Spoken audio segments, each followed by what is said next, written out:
हावर जब आयरा के घर जाता है तो मुलाजमा उसे ड्राइंग रूम में बैठने का कहती है। पार्टी में कामयार के साथ रवैया इख्तियार कर रहा था, इससे हावर को अंदाजा हो जाता है कि आयरा कामयार के साथ खुश नहीं है। इसी ख्याल के तहत हावर फैसला करता है कि वो खुद जाकर आयरा से बात करेगा, तो वो उससे कहेगा कि कामयार से तलाक ले ले और फिर वो दोनों शादी कर लेंगे। यही सोचकर हावर आयरा के घर पहुंच जाता है। वो मुलाजमा से कहता है, बराहे करम आयरा बीबी को बुला दीजिए। जैसे ही मुलाजमा आयरा के कमरे की तरफ जाती है, हावर भी उसके पीछे पीछे चला जाता है, कमरे में पहुंच जाता है। आयरा जब हावर को अपने सामने खड़ा देखती है तो उसके पैरों तले जमीन निकल जाती है। वो सोच भी नहीं सकती थी कि हावर उसके कमरे तक आ जाएगा। आयरा गुस्से से कहती है, तुम यहाँ क्या कर रहे हो? हावर जवाब देता है, आयरा मुझे बहुत अच्छी तरह मालूम है कि तुम कामयार के साथ खुश नहीं हो। अभी भी वक्त है, तुम मुझसे तलाक ले लो, हम शादी कर लेंगे और खुश रहेंगे। लेकिन आयरा साफ इनकार कर देती है, मैं कामयार के साथ खुश हूँ। जैसे भी मेरी जिंदगी गुजर रही है मैं मुतमईन हूँ, और तुम्हारी हिम्मत कैसे हुई मेरे कमरे में आने की? हावर कहता है, मुझे पता है तुम्हें मुझ पर बहुत गुस्सा है, तुम चाहो तो मुझ पर गुस्सा, तुमसे मोहब्बत करता हूँ। कामयार तुम्हें वो मोहब्बत नहीं दे सकता जो मैं दे सकता हूँ। ये कहते हुए हावर आयरा का बाजू पकड़ लेता है। अचानक उसी लम्हे कामयार घर आ जाता है। जैसे ही वो कमरे का दरवाजा खोलता है और आयरा को हावर के साथ देखता है तो उसका गुस्सा आसमान को छूने लगता है। फौरन अपना बाजू छुड़वा लेती है। उसके जहन में एक साथ कई सवाल गर्दिश करने लगते हैं। क्या कामयार उस पर भरोसा करेगा? क्या वो उसे गलत समझेगा? क्या हावर सच बताएगा कि वो खुद यहाँ आया था?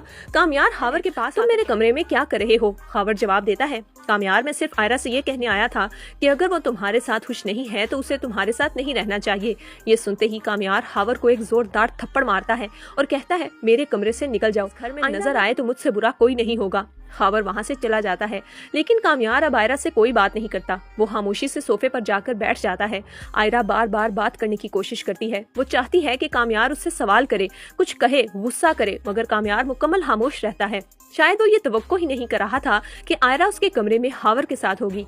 रात को आयरा बेड पर लेट जाती है, जबकि कामयार जमीन पर बिस्तर लगाकर सो जाता है। मगर आयरा जुर्म घेर लेता है। वो उठकर कामयार के पास आती है, उसके करीब बैठती है और उसे देखती रहती है। वो सोचती है कि कामयार ने उससे कुछ क्यों नहीं कहा। इसी सोच में उसे भी नींद आ जाती है और वो वहीं कामयार के पास सो जाती है। सुबह जब कामयार आंख खोलता है और देखता है कि आयरा उसके पास लेटी है तो वो हैरान रह जाता है। थोड़ी देर बाद आयरा खामोशी से उठती है और तैयार हो जाती है। तभी कामयार की वालदा नफीसा उसे रोकती है और पूछती है, आयरा कहाँ जा रही हो?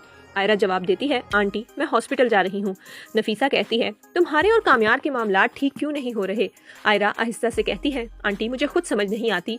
कभी वो इतना अच्छा हो जाता है कि मुझे यकीन नहीं आता कि ये वही कामयार है जो मुझसे मोहब्बत करता है, और कभी वो मुझसे इतनी नफरत करता है कि मैं सोच भी नहीं सकती। ये कहकर आयरा जाने लगती है कि अचानक कामयार उसे रोक लेता है और कहता है, आयरा मुझे पता है कि तुम मेरे साथ खुश नहीं हो, मुझे अपने गले का तोक मत बनाओ। तुम शायद मुझे बदलने की कोशिश करो, वैसा ही रहूंगा।